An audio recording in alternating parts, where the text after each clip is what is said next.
Earlier this week, myself and my team were tipped off about a child that has been trafficked, and we have been trying to get this child for 4 months now.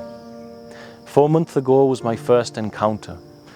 I saw this child and the handler, the member of the crime syndicate who had stolen this special needs child to use them to beg on the streets, to use them as a form of industry, fled through a busy bus stand at night, and I lost him. The next time my team found this child, the handlers of the child, the criminal syndicate, tried to stab one of my team members. And this last time, the child simply could not be found. We, therefore, need more officers, need more workers out on the street. I know this child's face. I feel like I already know him, and yet I've no idea right now where he is or if he's well. And more than likely, the way we have seen him being treated, he is not. We, in the last week, also admitted 3 girls who were trafficked into our family home, into our children's village. This is a huge problem and becoming a massive focus of our work. As such, so that we have the capacity, the resources, the safety to continue that work. And this is why we are pushing on this. And this week in particular, I felt to make this intro as I cannot get this little boy who I have a photograph of out of my mind. And I hope and I pray that you will join me in prayer, that we will find that child. And it is only thanks to your love and support that we are even on the ground searching. So thank you for all of the love and support, for everything you do to make what we do possible. And thank you for any support that you are sharing with Tuta Walinda, which simply means in Kiswahili, we will protect them. God bless, guys. Thank you.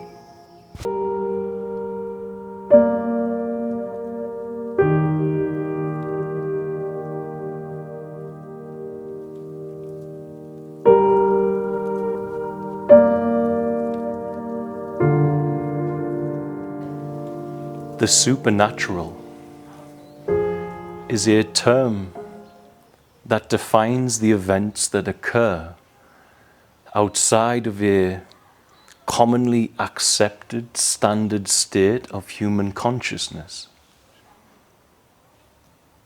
After I shared my last video, I have had a mixed response. Some, like myself, have had these encounters that have become to the degree of regularity that supernatural no longer seems an appropriate word to point at it with, for it appears to simply be reality. And the conundrum begins as to why certain humans decode a bandwidth of reality that others are not. This is the intellectual conundrum that you are left with after these events. The conundrum is answered by myself, the one who is speaking here, the awareness incarnate in the shape and form you know as John. That is resolved by interacting with those whose mind is closed to these topics and seeing from those interactions how deeply they believe that the identity that has been generated by thoughts is who and what they are. But we must be defined by the presence of God, not by our sight, not by our unbelief, which is generated by our sight, and not by our emotions. According to Christ, we must be defined by something beyond sight, something beyond emotion, and therefore something beyond our analysis and thoughts surrounding the topics that we have seen. We define ourselves by a deeper element which is sacred inside every individual human being and the human story.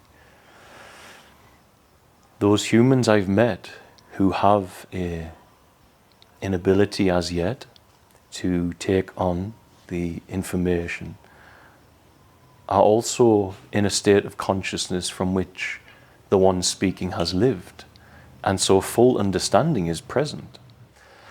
So let me share some information that may crack the mind of any human being, even if they are purely based on logic and reason.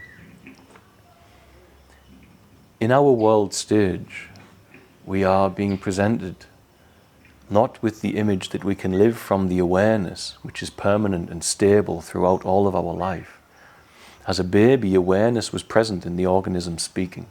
As a child, the awareness was present, but thought really captured it, and a multitude of identities that were very rigid and rigorous were created inside thought.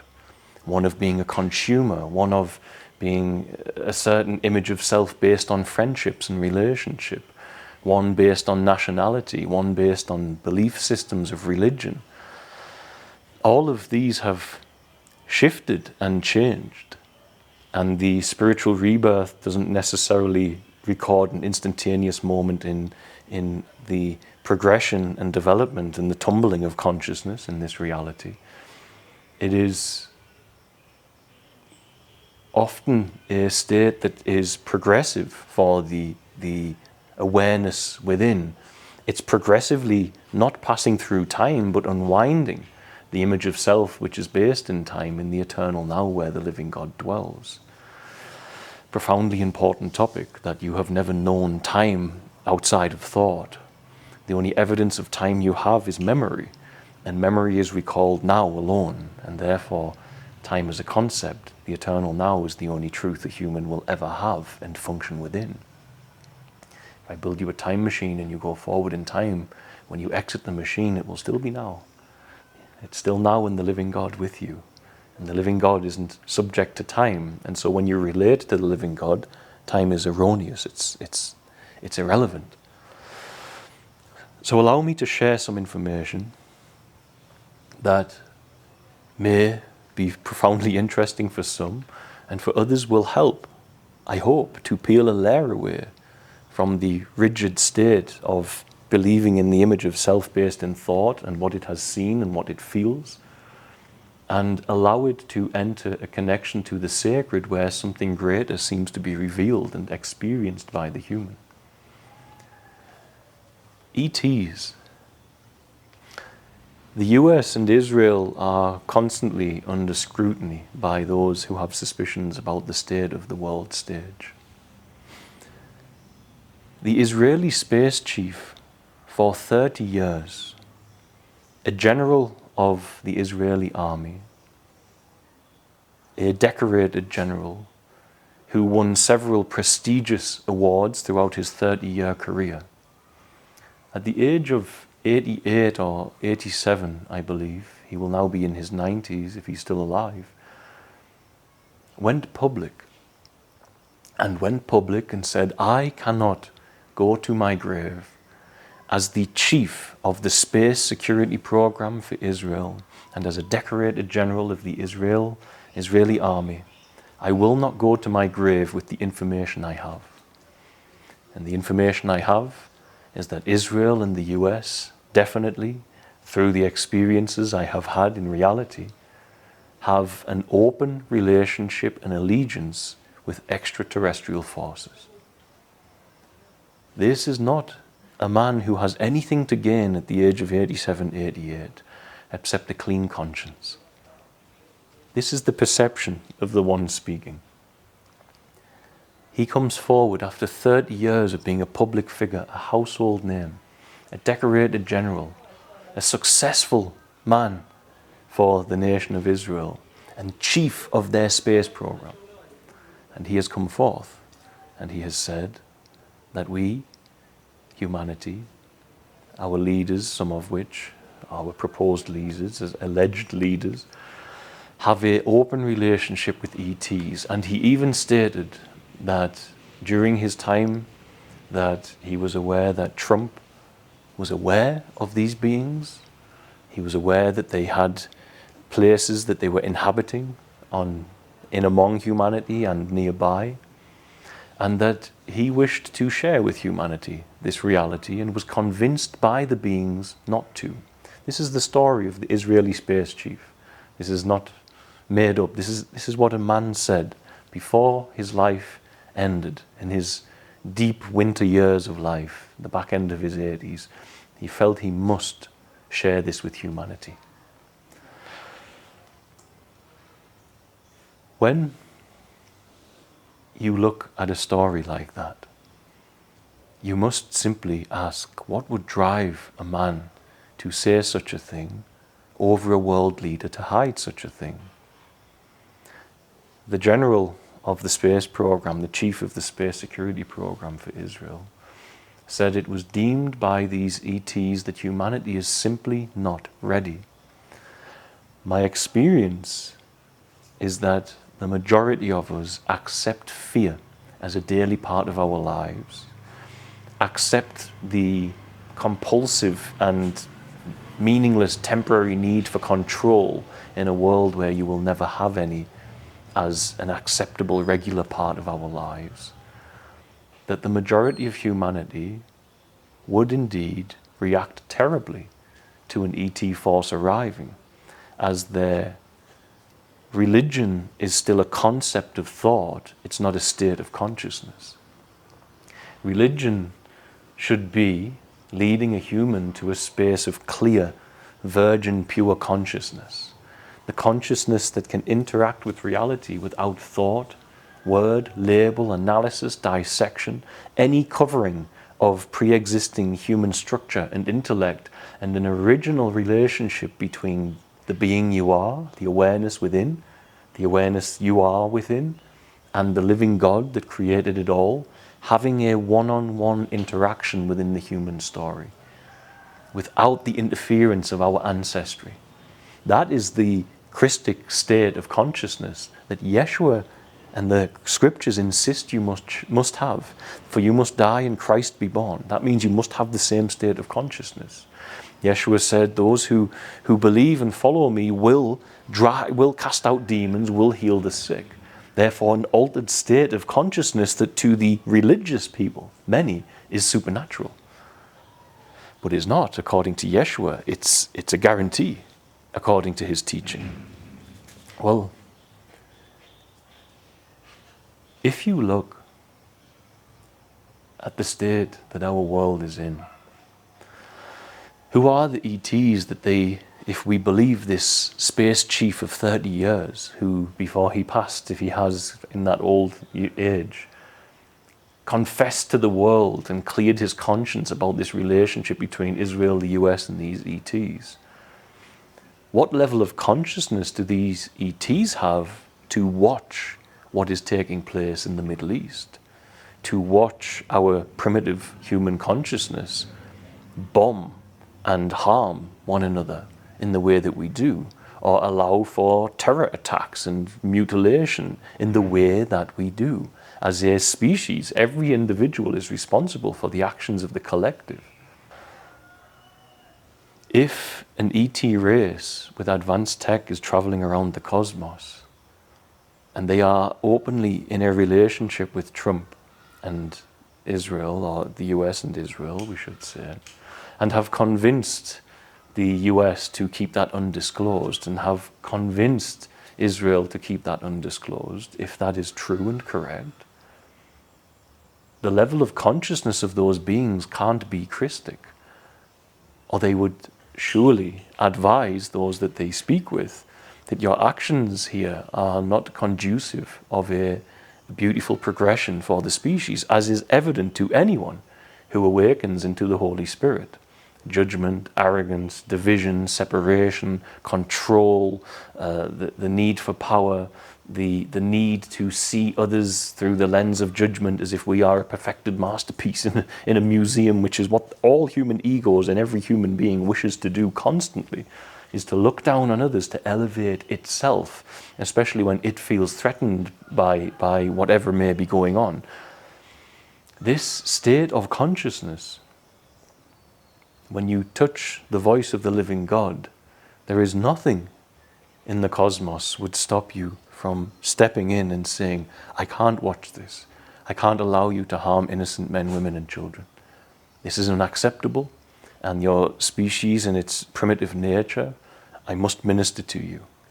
But they are clearly not ministering. That's why the wars continue.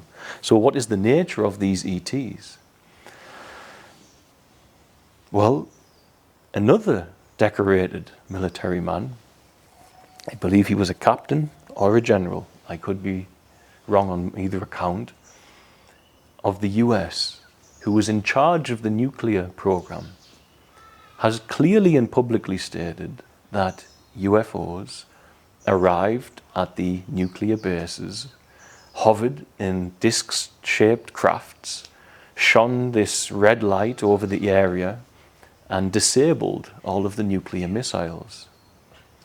What does a man of such standing and success in his career have to gain in their winter years of life by suddenly feeling this compulsion to share the truth, the spirit of truth, the conviction of the Holy Spirit, as a Christian would call it? What on earth brings them to do such a thing if these stories have no substance? Beyond there are other stories that we have within the human records and can easily crack any closed-minded person if they are observed without emotion, or they are experienced without emotion.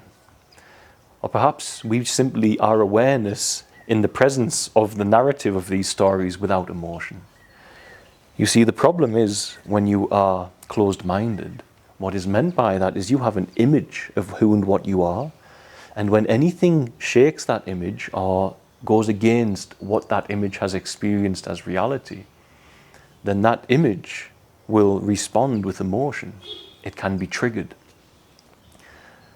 The result of that is you end up with a species where if we are having certain pockets who experience certain things, and when they share it, you can get this extreme emotional pushback, and they place people in boxes such as tinfoil hat person, or derogatory terms. And all of these are men and women, in my experience, who have never done inner work. They've never meditated. They've never sat alone to understand the meaning of life. They've never fasted. They've never prayed. They've simply loved the world, the entertainment of the world. It doesn't make them a bad person, but therefore their consciousness is stunted.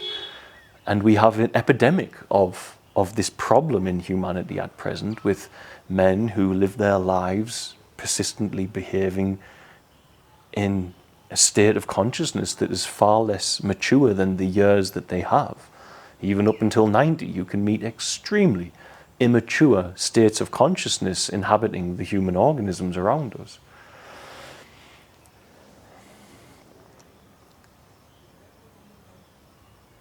If I say you experience it or you observe it, it gives you the perception that you are an observer or an experiencer of the event. And that's a problem, as then there's an image of something inside you and a topic outside.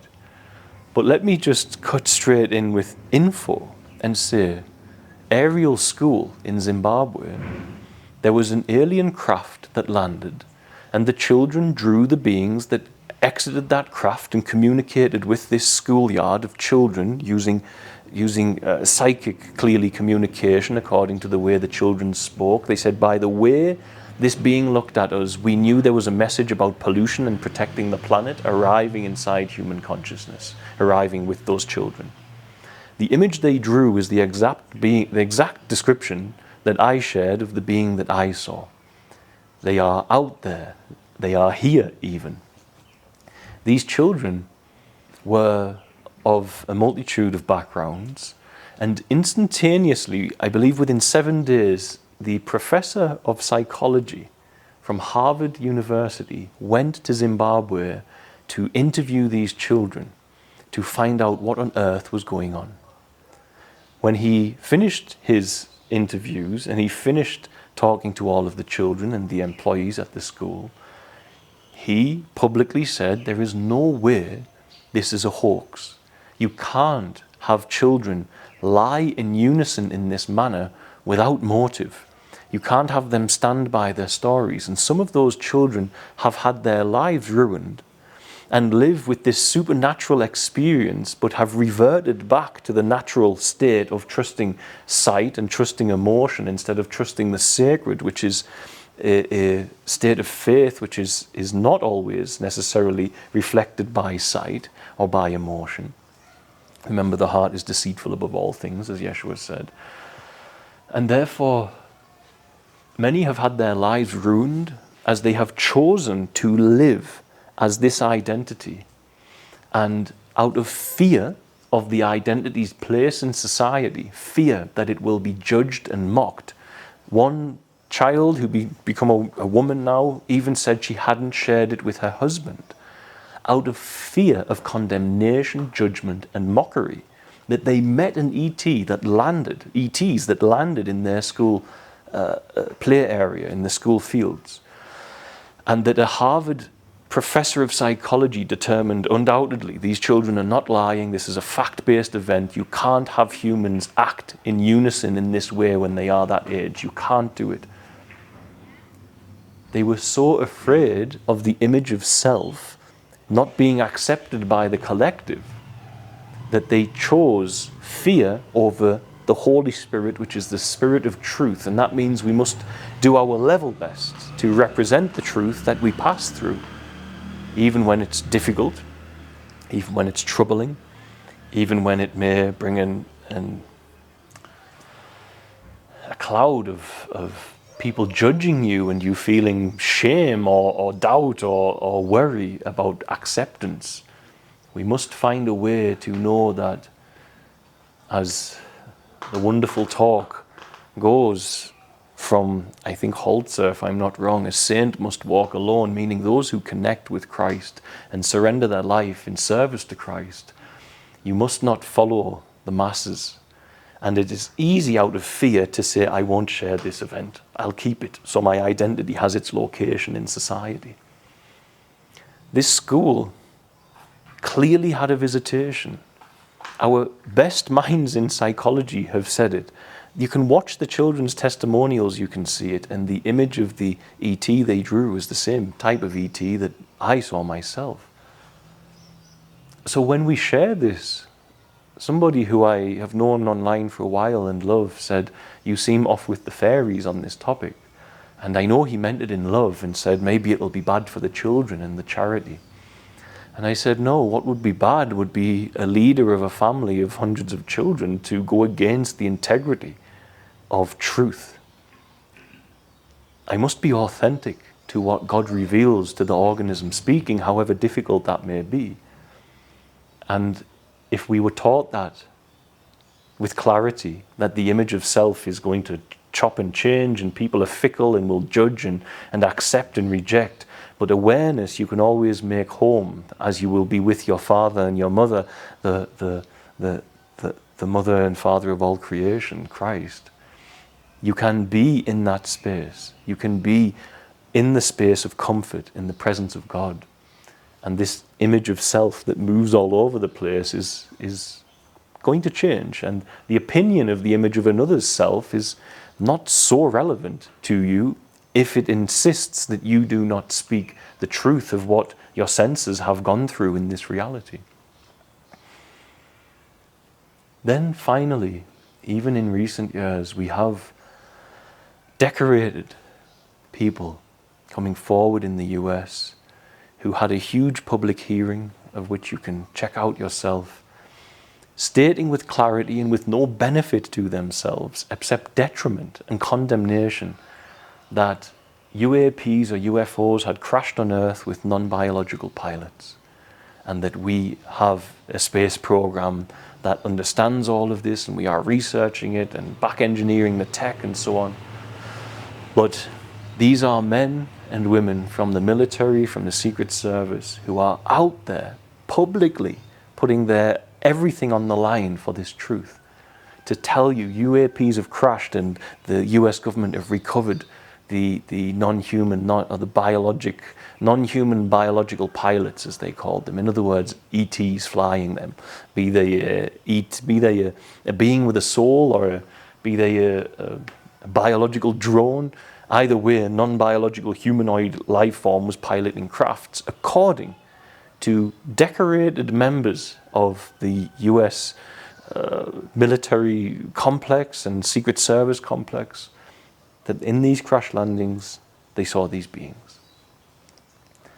All of that information alone should be enough to start shaking the mind of anyone who is rigidly closed off from reality. And the problem is, and this is why I share in every video what I do, is that we either live in the spiritually reborn truth, which is spirit, or we live in the flesh. And I judge not anybody who lives on either side in either way, if you are not harming others and betraying the free will of others, or betraying reality with deception and lies, or betraying people around you with it. That if you are, to the best of the capacity as the awareness you are, trying to stay with that connection to the Holy Spirit by remaining with your integrity, by representing the truth of the experiences that the organism goes through, that the awareness has been aware of as the passage of the life is ongoing, that space is terrifying for, let's say, a father, to go back to my early statement about Jesus. Unless you hate your mother, your father, your brother, your sister, even your own children and your spouse, you cannot be my disciple. A father who has lived 30, 40, 50 years, if you tell them your government is lying to you, they now have to admit that they were tricked. And the reality of that is, to trick them, you simply have to offer them something and then they adopt it and believe it. To convince them they were tricked, you have to bypass the entire structure of the thought-based identity, which brings into question their capability of providing and protecting and establishing the truth in the lives of their children, because perhaps another human has undergone certain events in life that have allowed them to attune to certain spaces in consciousness they have not.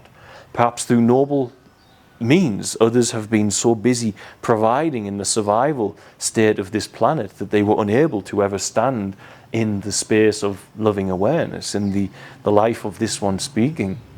After the image of self crashed, after living in a life of sin and just falling on the knees before God and saying, good Lord, don't let me do anything further in this realm of all of this lower ethereal energy of lies and self-obsession and self-worship and self-indulgence and sexual immorality. Let me please find a path where all of that is absent to the best of the capability that I have as a man. And a perfected masterpiece was not born, but at least the living God began to relate to the organism. And in time, the organism has been led to do its level best, at least to stay in focus that there is no image of self to worry about and protect. And therefore, if someone comes along and alerts me to a failing or a flaw, it will go in. But others, when you alert them to a failing or a flaw, will just be defensive, shut you off with a wall and walk away.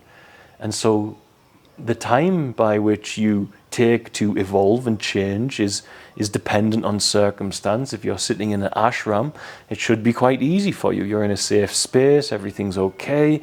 You should be able to come forward and be aware of all of the failings of the self, that is the imposter, the slave self, and navigate those.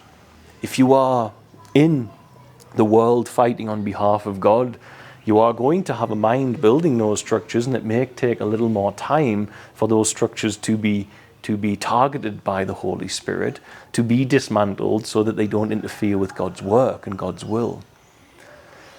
Either way, the difference is, are we willing? Are we mature enough? Are you mature enough for someone to come along and say, your whole life you've believed a lie? Can you objectively, without emotion and attachment, be aware of the data and information that would bring you to the space where you might begin to understand this? And then beyond there, if you do have an inkling that there's at least a possibility that the image of self you've structured has been based on deception and lies by other parties and societies and ET forces and the devil himself, Satan, and the satanic forces of rebellion against God that inhabit humanity, the spiritual realm and the extraterrestrial realm, that if that space appears, there is a willingness from the image of self to acknowledge awareness, loving awareness, must have its chapter. It must have its chapter, otherwise you will never become initiated as a man or a woman in this world. It must have its chapter. You must wander in that wilderness for a time. And when you sit in loving awareness, and you recognize even down to the more simple of topics that you have been mistaken. For instance, your whole life you were told that's a tree, an example I often use. But if you look at a tree without the word tree, a whole new relationship and energetic exchange begins. See the word tree and you never connect. The energy never connects between the living organism that is that which we have pointed at with the term tree, but is a peculiar and bizarre expression of life. But when you see the word tree, the relationship's benign, it's disconnected. Words disconnect us from reality. And so there must come a time where the image of self based in words and all of its structures, paragraphs and beliefs, it can fade. And when it fades, what is left is the awareness that you held as a baby and had no image of self and didn't know the difference between self and other, and were just merely pure awareness in its innocence in a baby format that needed another human to raise it, and another human that carried an identity. But the requirement of understanding that those who end up in psychological distress is that they've never stopped the identity. The identity's permanently got awareness caught within it, so they feel so distant from reality and how it works and God. As a baby, you were pure loving awareness. And people gravitate towards such innocence in puppies and babies. Yeshua said, unless you become as children, you may not enter the kingdom. The kingdom is a whole other reality within inside the earth plane in which we have our existence.